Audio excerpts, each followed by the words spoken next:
Welcome to the Places and Profiles podcast, the podcast that explores the issues, stories, and people that have shaped places into what they are today. Here's your host, Adam Kamek. If you're a creator, podcaster, blogger, or someone who is trying to make money online, then one of the most effective ways to do that will be to have an email list you can write to and sell to. ConvertKit is the email marketing platform designed specifically with creators and online business owners in mind. Get your email marketing set up with ConvertKit by going to placesandprofiles.com/convert. Hello, everyone, and welcome to the Places and Profiles podcast. Today, I'm speaking with Margaret George about the life and legacy of King Henry VIII. Margaret is a historical novelist who specializes in fictional biographies. She is the author of the autobiography of Henry VIII with notes by his fool Will Sommers, a novel, and she is the New York Times bestselling author of several books, including Elizabeth I, Helen of Troy, and the Memoirs of Cleopatra, which was made into an ABC TV miniseries. You can follow her work at margaretgeorge.com and on Facebook under Margaret George Author. For more information, please check out the show notes page for today's episode at placesandprofiles.com/22. Margaret, welcome to the show. Thank you. Well, thank you so much for joining me. I appreciate it. So I mentioned during the introduction that you wrote this autobiography of Henry VIII, and obviously Henry VIII is our subject here today. So let's just get started with why you were interested in writing about Henry VIII. Why write a book about Henry VIII? Why were you interested in his life? Well, this goes way back, actually, because, this book it's like 37 years since it was published. So it's been around a long time. It's still selling.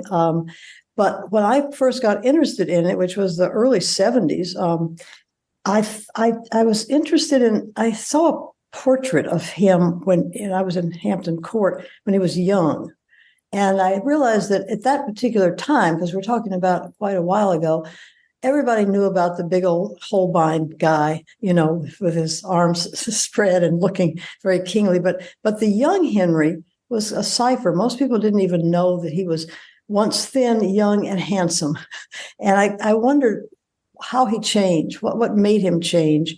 His character changed. The more I learned about him as a young man, he was considered sort of this flower of knighthood and chivalry and very artistic and everything. And then, he ends up being, at least in the popular mind, this horrible monster of gross appetites and cruelty.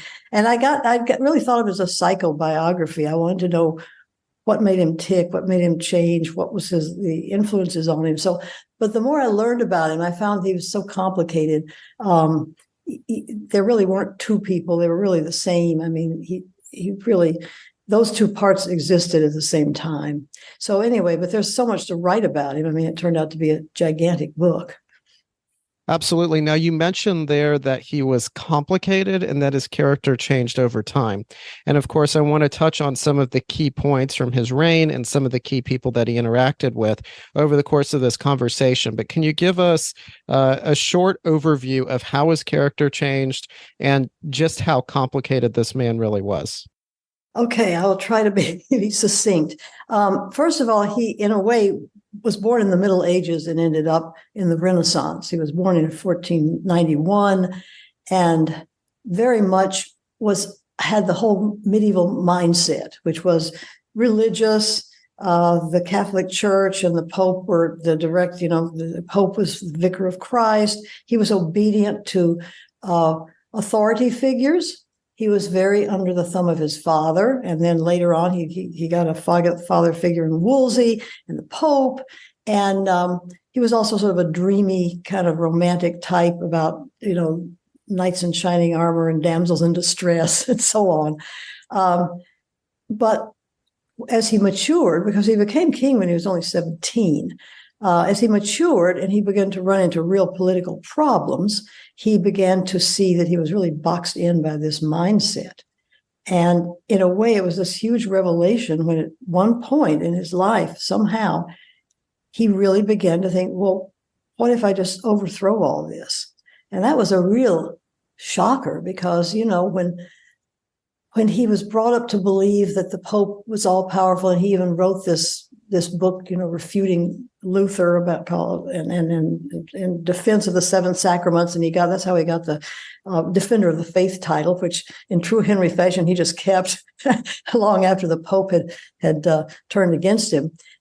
He began to really feel his power, and that's what Thomas More said about him. He said, "Lion would be hard to rule if he knew his own power," and that's what happened to him. He learned that he could really be his own person and in a way, control his fate, or he tried to. But of course, you can't control fate completely, and he kept running into problems, which makes the latter part of his life a struggle and also interesting, because it wasn't like just because he got rid of the Pope and Wolsey, his problems were over. Right. And I want to return to several things that you mentioned there, including Wolsey and More in the Defender of the Faith title and his defense of the seven sacraments. But before we do that, can you provide a little context to what Henry VIII was entering into upon becoming king in 1509? So there was the War of the Roses that lasted about 3 decades. His father, Henry VII, had been king. Henry VIII was the second son of Henry VII, not the first son, but his older brother Arthur died. What are some Prince Harry of his day? Yes. Except Harry is probably never going to be king. I think we could say that with probably 99.9% confidence, whereas Henry VIII did become king. Yes, he did. So can you provide us with some context of what he was walking into, what England had been through in recent decades upon his ascending to the throne in 1509? Yeah, it was a very pivotal accession, I should say, because yes, the War of the Roses was basically a gigantic civil war between the descendants of Edward III, and you get the Lancastrians and the Yorkists, and they had been on and off the throne and killing each other for generations, and so finally at the end, Henry VII, who was a Lancastrian, married Elizabeth of York, who was the York heiress, and then they combined the two. So the Civil War supposedly had ended. They had a son, and this was going to be the new dynasty, the Tudor dynasty. The first son they named Arthur, because that was to hark back to King Arthur and the golden age of England. Henry was the second one. They had some daughters as well. But it was a very shaky throne, because they didn't have much status in Europe, and the Spanish and the French were the big things, and so in fact the dynasty was considered kind of upstart, and so Henry VII tried very hard to gain legitimacy for this respect for this new dynasty, but on the other hand, it really hinged on the idea that these sons were going to survive and they were going to have heirs, because then when Arthur died, when Henry was 11, Arthur died. Now you had one son, and all was hanging on him, and he had to continue this dynasty, because the girls were going to marry other people like the King of Scotland and so on. So that's what he was involved in. And the other kings at the time, well, you had an old king on the throne of France, that Louis the 12th, known as the universal spider, because he had so many webs, and then the Holy Roman Emperor. And so Henry was kind of like a really youngling amongst these giants and old kind of clever guys. So that's what he was really getting into. And he did have this, as I said, this kind of outmoded idea that England had to go and fight wars in France to establish its authority and maybe even win back all that French territory. They were still clinging to that idea that they also had this land in France. Yeah, you mentioned that he thought that England had to go fight this war in France. So as we get into Henry VIII's reign, and obviously we'll talk here in a moment about his views on religion and his split with the Catholic Church and his 6 wives, but since you just mentioned the war with France, can you talk about some of Henry VIII's involvement in wars and how that shaped his time on the throne? Oh, yeah. Well, he started out, of course, wanting to be like Henry V, and he was going to be a great warrior. He went over and fought in France in 1503, I think it was. No, not 1503, 1513. And he did capture Bologna and a couple of things, but really didn't do much. But he was considered, now he'd had his baptism into war. The meantime, of course, his wife Catherine of Aragon minded the store at home, and they had a glorious victory over the Scots at the Battle of Flodden, which didn't do much for Henry's self-esteem. That his wife's presiding over a battle at home gained him much more than what he got in France. And then after that, the French king died, and you had Francis I come on the throne, who was a kind of another Henry. He was tall and handsome and very sophisticated, and instantly Henry had this personal rival. But they had the famous, the Field of the Cloth of Gold, where they met each other. Henry had wars after that. The main thing is at the end of his life, he insisted on going to war again, and he was in terrible shape at that time. But he had to be hoisted up in the saddle. He always had this image of himself as war is very important, but he didn't fight himself, except kind of the beginning and the end of his life. He sent other people to do wars, and his wars turned out to be mainly the other ones. The really big ones were the diplomatic ones that were fought, not in the battlefield, but through the courts and Parliament. Sure. All right. Now, since you mentioned Catherine of Aragon at the beginning of that response, I guess that means that we have to talk about his wives. And this is probably what Henry VIII is best known for. Best known for, yes, in popular culture today. And this is the part of his legacy that has really been understood, I guess, by American audiences more so than anything else. So can you talk about his wives, the context for this, wanting to have a suitable male heir to succeed him on the throne? And can you give us a brief overview of the wives of Henry VIII and who these women were? Yeah, I'll try to be brief so it doesn't take up the whole hour. But yeah, you're right. That new musical Six has been a big success because it's the six wives competing to see who was treated the worst by Henry. But Catherine of Aragon was a big catch for the Tudor dynasty because she was the daughter of Ferdinand and Isabella. And when Henry VII got her to be betrothed to his son Arthur, that was like recognizing the legitimacy and the importance of the Tudor dynasty. So when Arthur died, they didn't want her to get away, and so then she was betrothed to Henry. Now Henry was romantic at the time, and he really she was 6 years older than he was. And he had sort of looked up to her as this glamorous, she was very beautiful when she was young, and beautiful, glamorous damsel in distress, because her father had basically was not supporting her very well while they were trying to work out all these details of the marriage. And for the longest time, he was this very faithful and very respectful and close to her. But of course, as he got older and he got more grown up, he wasn't a little boy anymore. And he began to, of course, see how attractive he was to other women. And also their children just didn't survive. They only had Mary, the daughter, that lived. And there were a number of these pregnancies that didn't go through, and stillborn things. And then he did have an heir who lived only about 3 months, a boy. So he began to being religious, which he actually was at the time, very orthodoxly religious.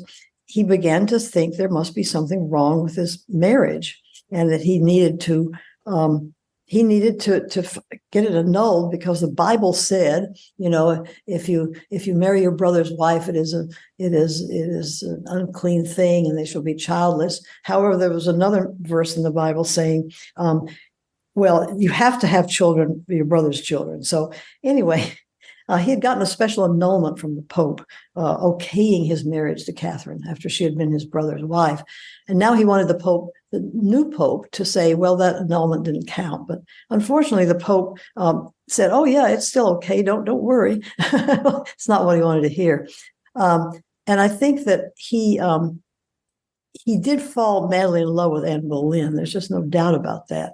And so the three things together, needing an heir, which he didn't have, and it really was crucial for him to have an heir, being madly in love with Anne Boleyn, and then Catherine, instead of being obedient and sweet and retiring to a convent like she was supposed to, she said, no, I'm your rightful wife. I'm not going anywhere. So that was the real battleground. That's where most famous part of his wife life is all the Anne Boleyn, Catherine things. But by realizing that he really could he did not have to listen to the Pope. And he also began to realize he could get Parliament to rubber stamp whatever he wanted. And he could get Parliament to pass laws saying that he was the head of the Church of England. He did begin to learn his power. Now, the mystery of Anne Boleyn and what happened to her and why he turned against her is one that we will never really know. I mean, there are all these different theories about it. Some are just completely, practical. Like, he wanted an heir and she couldn't give it to him, it turned out, and she had this girl, Elizabeth, but couldn't have another one that lived, and so he just wanted an heir. And then the other is that she really had betrayed him. And then the other, she's framed because of political reasons of her Protestantism. But the only thing I could really made sense to me in my book anyway is that what would it take to make me do that? Because after all, he had moved heaven and earth to marry her. He had jeopardized his kingdom practically. And I think the only thing that would make you turn against someone like that is that you have to find out something about them that means they aren't who you thought they were. Something really basic, And so I felt maybe he truly did believe that she had bewitched him. He seemed to not want to even be in her presence anymore. And it wasn't enough to know that a divorcer, he had to refute her and have her executed. And that to me psychologically made the most sense. And then he married Jane Seymour, who was the kind of polar opposite. She was very obedient and very sweet and did not cross him, although she was very kind-hearted, and she was upset about, there had been a big uprising in the north of England about against his Church of England, the monks, and they were more conservative up north. And he just sent the soldiers to take care of them in a horrible way. And I mean, Jane really begged him not to, and was so bad. And he said, you will hold your peace as your betters have done. So even with her, he was not, once he had crossed the line into not wanting any interference with what he did, even his beloved Jane, who gave him the son he wanted, and he mourned her always, did not escape being censored by him or scolded. So then he didn't want to get married again. He had his son. He was kind of tired of marriage. Plus he was, getting older, and he started his physical decline from his leg infection and other things. But it was Cromwell who thought, they needed a Protestant alliance, and Cromwell was a Protestant, and he's the one who got the idea about Anne of Cleves, finding a princess in Europe who was of the right Protestant background. He couldn't marry a Spaniard, he couldn't marry a French one, he couldn't marry any other country except somewhere in Germany. I think he had enough of marrying his own subjects at that point, since he had married Anne Boleyn and Jane Seymour. So he was now back to princesses. And you have that famous thing about Holbein sending this picture of, doing a picture of Anne of Cleves. And then when Henry saw her, he said she wasn't anything like the picture. And he was not attracted to her, nor she to him. But they were older and wiser than the younger versions that we'd had earlier, and they kind of made peace with each other. And Anne was smart enough; she wasn't like Catherine. She agreed to be the king's sister, and settle for some nice mansions and be the king's most honored sister. And so that marriage was annulled. And then, to me, one of the most interesting ones is the Catherine Howard episode, because Catherine Howard was the daughter the cousin of Anne Boleyn. And she was very much like her in lots of ways. And I always had this feeling, it's just my feeling, no one else has come up with this really, but if you ever saw the movie Vertigo, which was where you tried to make over somebody that's gone. And so you had the Vertigo story where the Kim Novak character is supposedly dead, and the James Stewart character finds somebody who looks sort of like her, although she really is her, and makes her over again. And I had a feeling that maybe Henry wanted to repeat the Anne Boleyn episode and have it turn out differently. Unfortunately, she wasn't the right one for that, because the things that Anne was accused of, she really did do. And she was young, and she was just had no sense of the danger of doing these things to someone like Henry VIII. So unfortunately, she was kind of a tragic figure, sad. And then after that, the last one, Catherine Parr. That's interesting too, because Catherine Parr was a very religious and staunch kind of woman. She had been married to two older men who had died. She'd been a widow twice.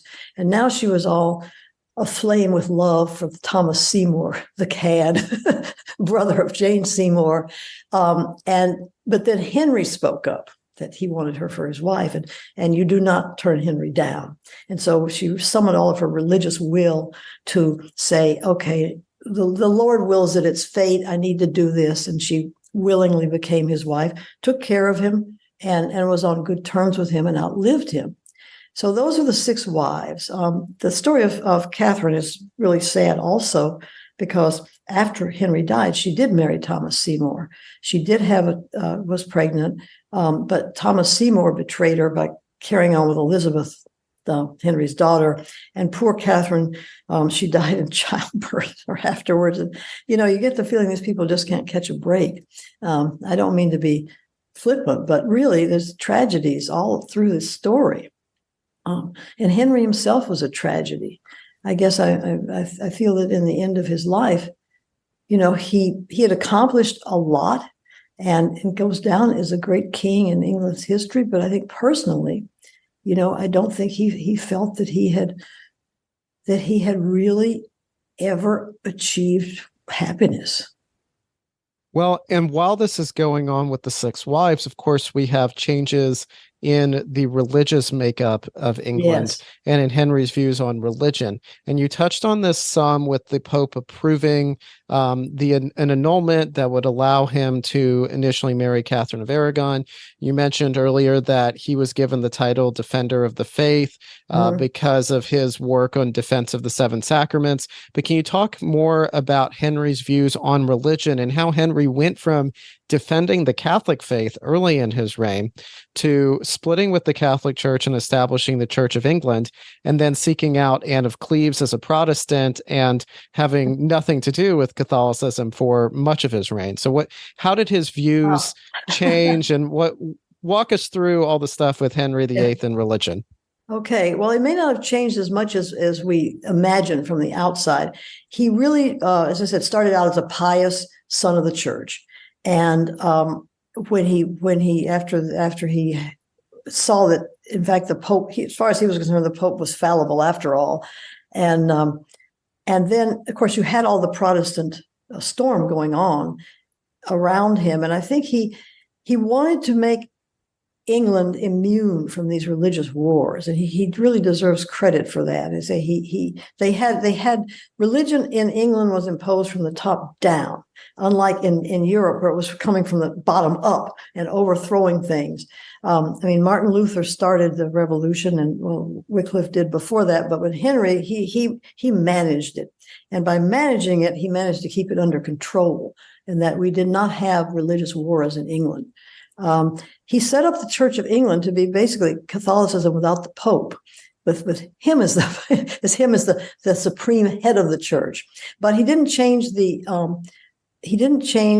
theology that much, and he really kind of fought against having it changed. But of course, changes were creeping in, and the influence was all around, and now that people could read, had the printing press, were reading translations of the Bible, it was impossible. He couldn't keep all of those changes out.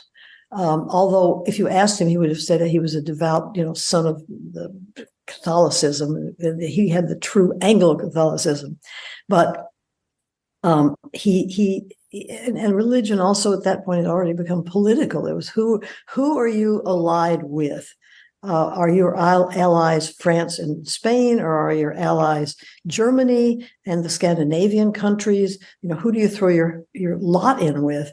And so he had to navigate that. And I think that's what Cromwell thought there would be more safety in having the ties back when who you married really was the same, was like a treaty with the Protestants.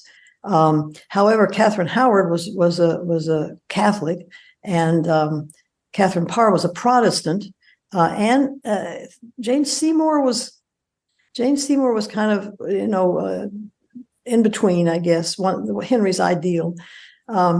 So by the time he died, though, they really could not hold back the Protestant influence much more. And so when Elizabeth became queen, and she changed the title to Governor of the Church of England, Supreme Governor, and she said famously, we have one baptism, we have one Lord, and all the rest is a dispute about trifles.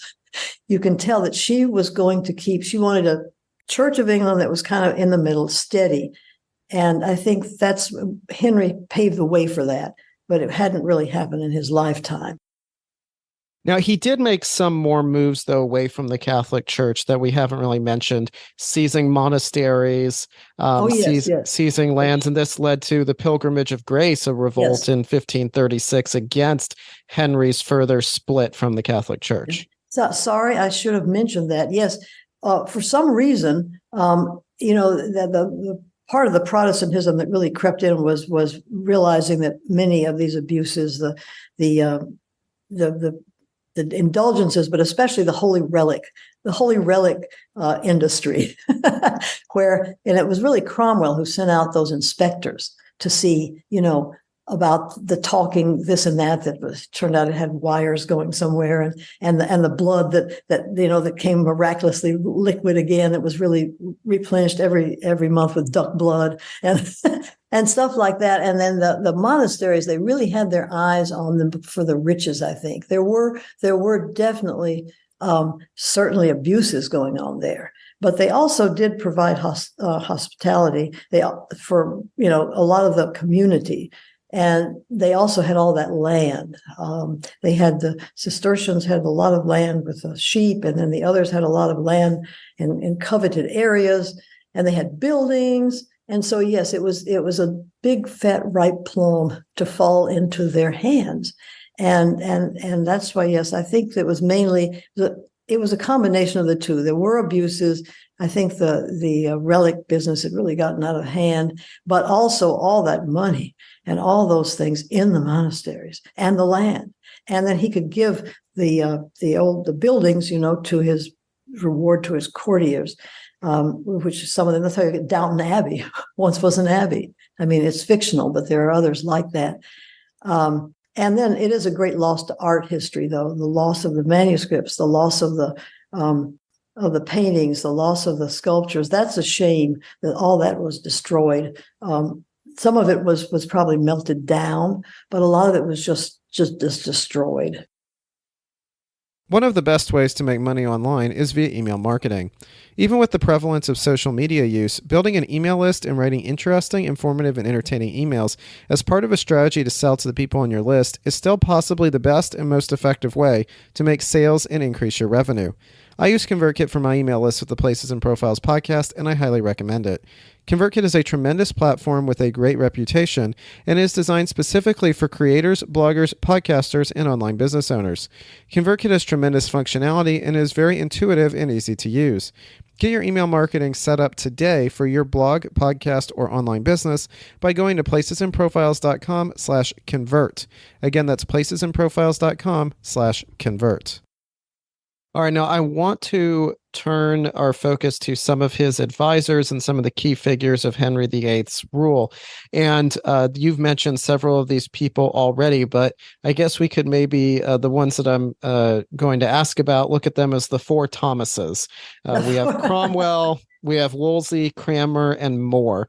And he had very complicated relations, very complicated periods of interaction with all four of these individuals, where at times there were elements of closeness and close alliance, and at times there were periods of a great tension and friction and unfortunately execution in several cases during Henry VIII's reign as well. So who were these people? Why were they so significant? Thomas Cranmer, Thomas Cromwell, Thomas More, Thomas Wolsey, and what were their interactions like with Henry VIII during this time? Okay, well, let's start with Thomas More. He came about, well, we can start with, I guess let's start with Wolsey, because when Thomas Wolsey came on the scene right after Henry became king, and he became kind of the guy who took care of things. He could make things happen. He was almost like the godfather, Henry would want this done and Wolsey would do it. And he had a lot of power because he was an archbishop and, actually he was a bishop at the time, but Henry elevated him. And so he felt that Wolsey, he really trusted Wolsey. Wolsey was also like a lawyer, like a very smart lawyer, so that whenever you had a problem, you could go to Wolsey and Wolsey would take care of it. And I said, I think Henry had this thing about authority figures, people he liked to look up to, and he looked up to Wolsey. Thomas More the same way. For some reason, he sort of, I hate to say it, almost had a crush on Thomas More. He wanted his approval. He wanted Thomas More to think well of him because he really admired him. And he wanted to be his friend. And I think that's why when Thomas More wouldn't support him in the end, he was so crushed and had to get revenge. But Thomas More was also very conservative, as we know. And so he was a good partner for Henry when Henry was still very orthodox. But obviously there had to be a parting of the ways. But intellectually, Henry was very intelligent. Because we see movies of him bellowing and shouting and having things like off of their heads. You forget that he actually was quite a scholar, and he loved the astronomy evenings he would spend with Thomas More. Unfortunately, I think he cared more about More's approval than anybody else. And so when Thomas More did not approve of him in the end, that was like, probably almost the saddest relationship failure that he had. Wolsey was not able, it turned out he was not able to do these things that Henry wanted. The main thing, which was to get a divorce from Catherine, an annulment, and loosen things up so he could marry Anne Boleyn. So he really, he was being told all the time, well, by other people, really Wolsey is not the man for you. And I know that in the Hilary Mantel book, you have Thomas Cromwell being this faithful supporter of Wolsey, and he was a faithful servant and not servant, but worked with Wolsey. But he really kind of whispered in Henry's ear the words he wanted to hear about how to get free. And he had thought outside the box. You don't need the Pope. And Wolsey apparently doesn't have much influence with the Pope, and you don't need the Pope anyway. How about Parliament? It's like, Parliament. Yes, Parliament. Because up until then, Parliament only was for raising taxes and giving advice. They had no legislative power at all, but they just kind of prove things. And then you had, coming beyond that, you had Thomas Cranmer, who thought of a way, instead of going through the Pope, to ask the academicians and the theologians in Europe what did they think of the marriage and the Pope's dispensation. And so he said, yes, we don't need to, let's go to the academics. And so they got this gigantic document with a lot of seals hanging off of it, all saying, yes, we agree that marriage is null. So those two, Cromwell and Cranmer, actually gave him a vision out beyond the medieval. Now, Cranmer was a very devout man, and he's also the one who's responsible for the Book of Common Prayer and sort of Protestantizing the church, which is why Mary Tudor, the Bloody Mary, did away with him, because she saw he was a prime architect of making over the Catholic Church. But those were Henry's four Thomases. And come to think of it, yes, they all met a bad end because, of course, Wolsey died, but they think he took poison.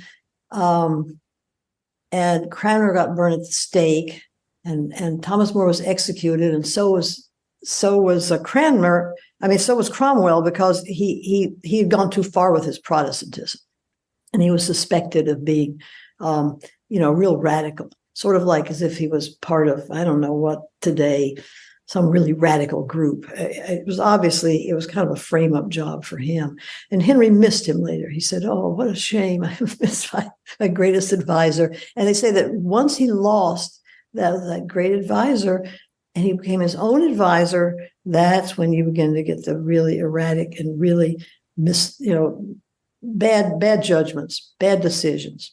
And it does show that when Henry was on his own without his advisors, he didn't do nearly as well. Well, and you mentioned Mary in there, so I do want to return to Henry's kids who became monarchs after his death and his relationships with them.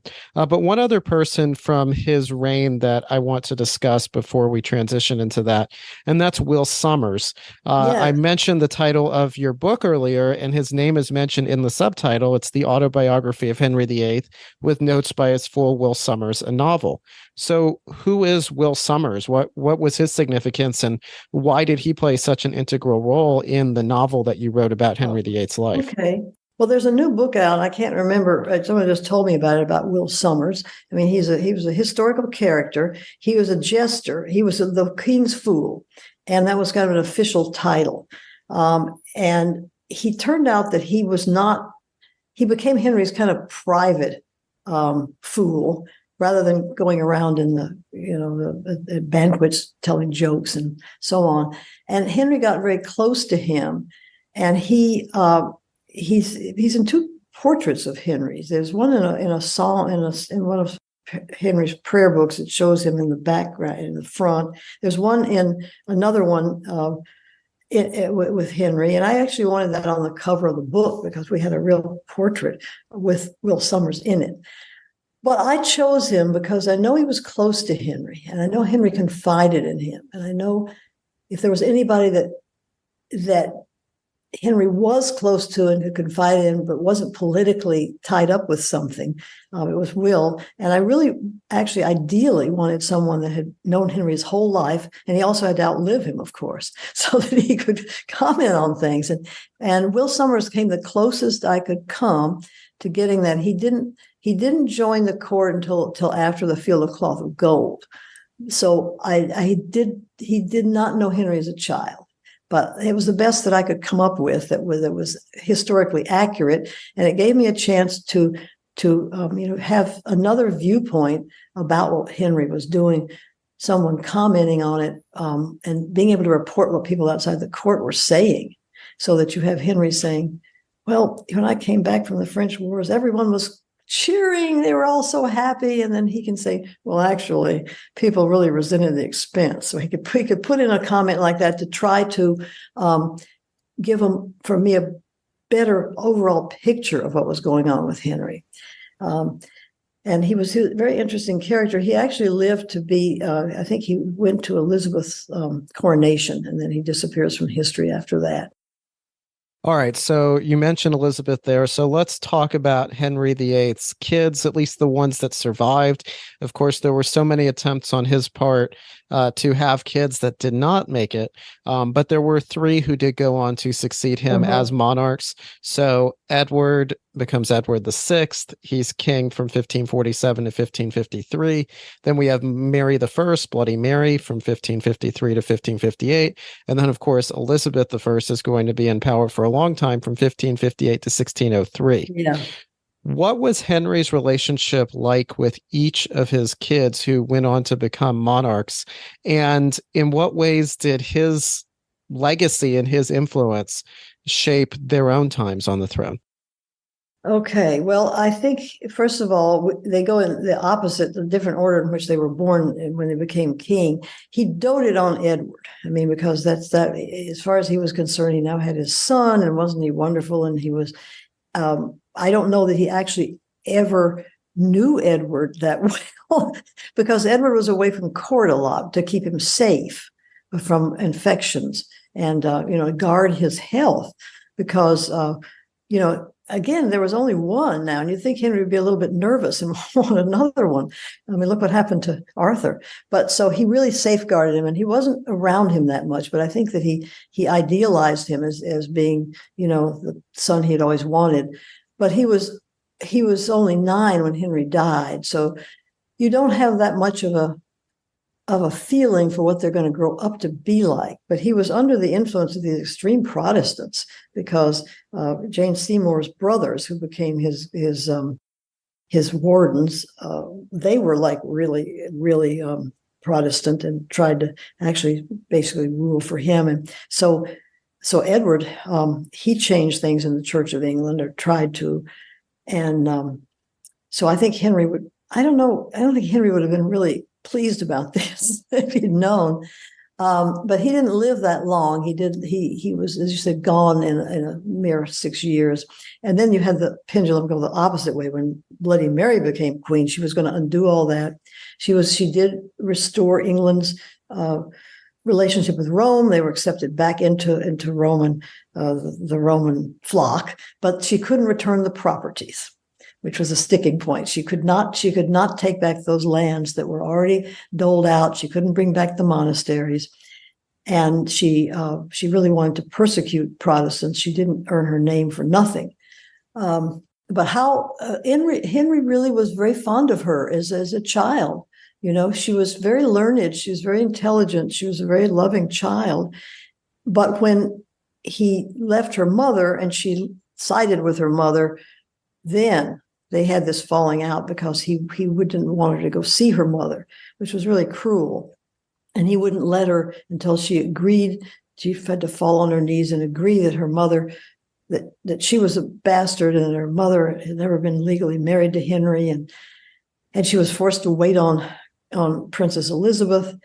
And so Henry, it's like he just didn't, he turned against her because she had sided with Catherine, who he now saw as somebody who just kind of existed to make his life miserable and thwart him. So I think Mary was another tragic figure, because she had such an unhappy childhood after that. She was about a teenager, and then then she married Philip II, and he didn't love her, and he just wanted to.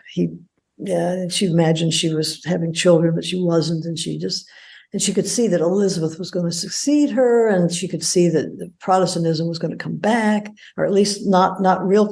Well, Elizabeth had to pretend to be a good Catholic while Mary was alive. Elizabeth was a real survivor, but she could know in her heart that Elizabeth, the daughter of Anne Boleyn, was not going to keep the church that Mary liked so much.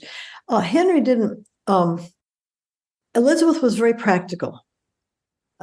Always made practical, rational decisions. And Henry, once he had his son, and Catherine was gone, he was okay with Elizabeth. She could come back to court. Jane Seymour actually wanted to bring all of his kids, make sure they were all back at court. She was very reconciling. And I think he liked Elizabeth. He was fond of her. She didn't cause him any trouble. But she's very odd with her, because she was able to completely divorce her judgment of him as a father from her judgment of him as a king, which takes real mental vigor, I think. And she would always say he was a great king. I'm not worthy to see him. I want to be a king like my father. But what she thought of him as a man and a father, you don't know. She never said a word against him. I mean, she could have, after she was queen, she could have said, well, my father, this, that. No, she did not comment adversely about him, and she held him up as a model of kingship. So that's Henry's 3 kids. All right. Before we start wrapping up, I want to shift back to wait. One other thing, though. You notice that she never got married. You notice she never got married. Right. That's true. So before we wrap up, I want to shift back to Henry's reign and the power and authority associated with this. And something we've kind of touched on a little bit in passing, but we haven't really focused on it yet, and I would like to, is how royal power expanded under Henry VIII. Now, this happened some under Henry VII, coming out of the War of the Roses.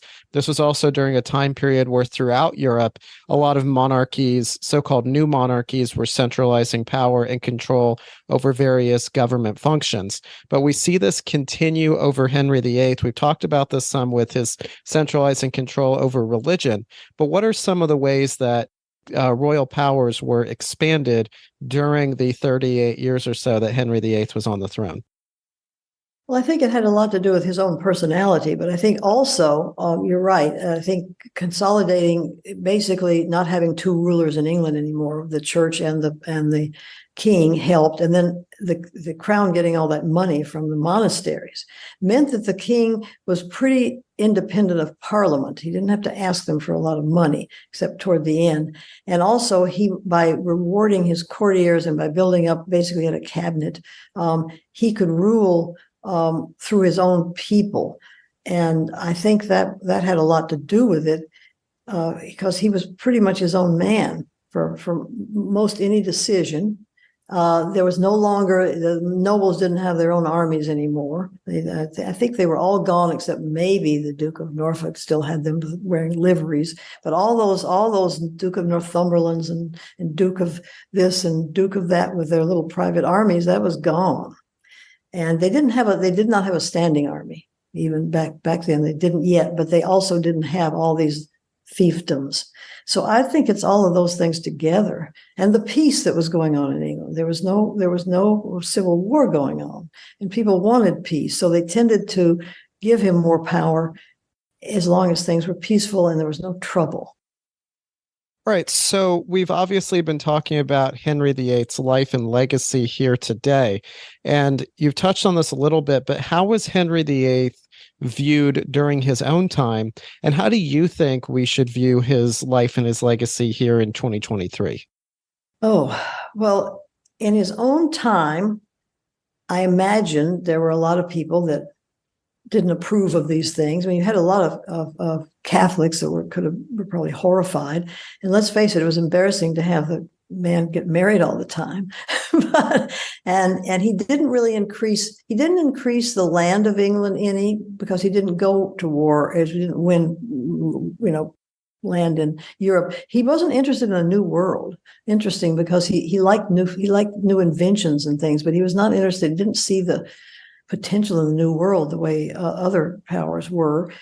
As of today, I think we can look on him as a Renaissance prince who took England out of the Middle Ages, took it from being a little island off the coast of Europe, the beginning of the British Empire. He is the father of the English Navy. He was the first one to see sea power as something really important, and began the ascent with the Royal Navy.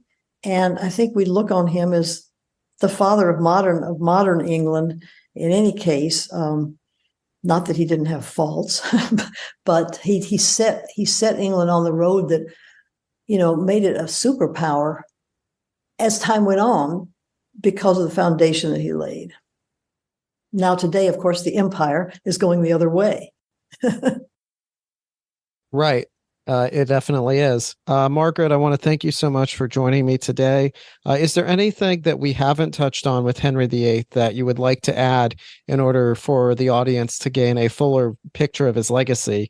And is there anything that you have written that you would like to take a moment to discuss that you think listeners in particular should take a look at? Wow, I've got 1 minute. No, well, I think we need to remember he was a musician, and a very talented musician. And some of his works are still played today. He did write actually some hymns, but you can get recordings of his work, and they actually say he's the only person, the only monarch, at least so far, that could have made a living as a musician had he not been king. I've not been a monarch. So I think we need to realize that he was an artist in many ways, and he did bring all that scholarship. He brought humanists to England for architecture and for painting and other things. So I think we need to remember the artist in Henry, which is not what you usually think of. Supposedly he wrote Greensleeves, but that's by tradition only. We don't know if he really did, but it would be nice if he did. As for my other books, I enjoyed writing all of them. I think one of the other favorites is the Memoirs of Cleopatra. People like that one a lot. And my most recent one is the duology about Nero, who in his own way had a lot in common with Henry VIII. and I think also there's a lot more to Nero than people have as an image, although lately there's been some other revisionist works. So historians are beginning to revisit his legacy as well. But I think I tried to do that in my book. The show notes page for today's episode is placesandprofiles.com/22. So everything that we talked about today, the autobiography of Henry VIII with notes by his fool, Will Summers, a novel, your works about Cleopatra, about Helen of Troy, Elizabeth I, Nero, all these works that we've talked about, all the resources that we've discussed, those will all be linked to and available from the show notes page. So again, the place to go for today's episode is placesandprofiles.com/22, placesandprofiles.com/22. And Margaret, I want to thank you so much for joining me today to take a look at the life and legacy of Henry VIII. Thank you so much for your time today. I really appreciate it. Oh, I enjoyed it. Henry thanks you. He always likes to be talked about. I can imagine that, somewhere in his grave, yeah, he is saying, deeply appreciative. Yeah. All right. Well, thank you so much. Thank you. Okay. Bye. Thank you for listening to today's episode of the Places and Profiles podcast. Please visit placesandprofiles.com to subscribe and listen to more episodes. Come back again soon, and thanks for listening.